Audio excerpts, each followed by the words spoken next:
In this video, I want to take a look at using floats. We did that with our nav element up here to get it to go left to right instead of top to bottom. But now I have this image here, and I'd like this text to go over to the right and kind of wrap around this image. So what I want to do is I have an ID on this image because this is the only one I want to work with. So I'm going to select the element with the ID jack-o'-lantern, like that. And then we can do this float left on that element.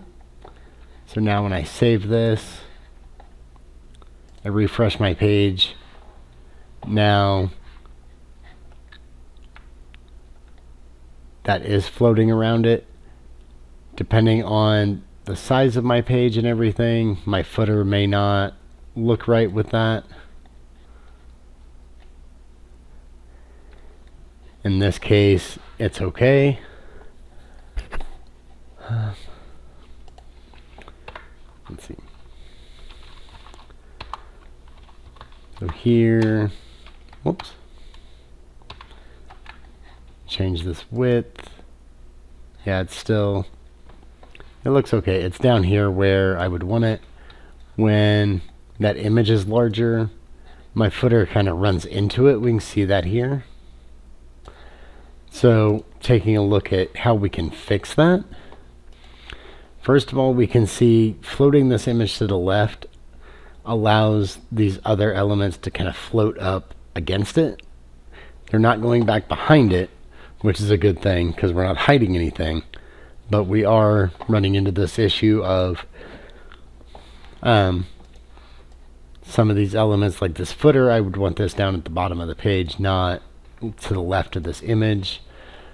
So let's think about what we can do to fix that. One thing that we can do is I can select the footer and clear both. So that's going to clear floats on the left and right, so nothing can be floated up against it. So now when I save this, refresh my page, I can see this is coming down here below my image. But now I have this weird black space from the background because for some reason my section's not coming down like I would expect it to. And there is a pretty well-known clear fix that we can use here. It's something that if you look it up, you can find it. But basically the idea is here in my index, my footer is after my section, and I can see my section is what's not going all the way down. So what I want to select is my section.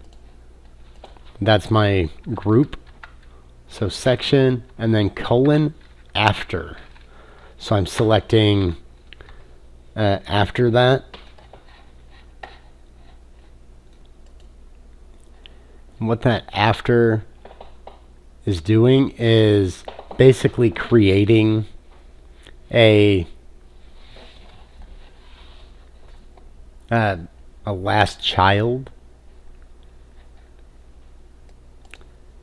of the element that we're working with. So in this case, it's going to essentially create a one more element inside of this section. And then that's what we're going to style. And what we need to do for styling that to fix this issue here, and a lot of people will have a class named ClearFix and give that to elements that are going to need it. So here I'm going to clear both, and then we set the display as table and content just empty double quotes here. And now when we save this, we can see now that's fixed. So everything's kind of coming together the way that we wanted it, instead of having that empty black space that we didn't want and any of the extra space around these things. So now we can see no matter how much we zoom in or zoom out, that footer stays down below that image where we wanted it. So now, looking at that, when we set up these links here in our menu section to float, we can go ahead and clear that as well. And since I want to do the same thing, I'm going to set my nav colon after here as well. And because of this, is why you might want to use ClearFix or some class name that you're going to do that with. A pretty common one is ClearFix, because that's what you're doing with it, and anytime that you know that you're going to need to clear the floats, you can put that in there. So now when I refresh this, I can see my links are all up here in their own section. Maybe I want to set a background color on those links. I'm just going to put a background color of blue for no particular reason really. And I'm going to take out the background colors on these links because we're not going to need them now. So now when I save this, refresh my page, because these are blue, that's not a very good color to use. So let's go with white for the entire nav bar, and then we'll be able to see those links, and we could style that up however we wanted to for our menu to look the way we wanted. But we have this ClearFix in here, so now it's not sitting here in the top of the section element the way that it was before.